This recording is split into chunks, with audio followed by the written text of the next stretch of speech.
આ સફેદ ચણા વાવવાનું ચાલુ છે. ટ્રેક્ટરથી ચાવીની જારીઓ વવાય છે. સફેદ ચણા, કાબુલી ચણા આ ટ્રેક્ટરથી વાવવાનું ચાલુ કર્યું છે. ક્યારામાં તણ આવ્યું. પિતાવીની જારીએ વવાય છે. અને આપણા જાણીતા એવા વિક્રમભાઈ વાવે છે. વડાળા,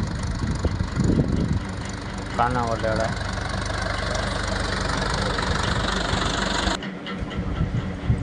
આ સફેદ ચણા જોઈ લે, થોડાક ઘાટા નાખવા પડે. વીઘે એમ કહેતા હોય 25 કિલા જેવા જોઈએ એક વીઘે. 25-26 કિલા જેવા જોઈ વીઘે. 5 મણ છે, 4 વીઘા જેવું વવા.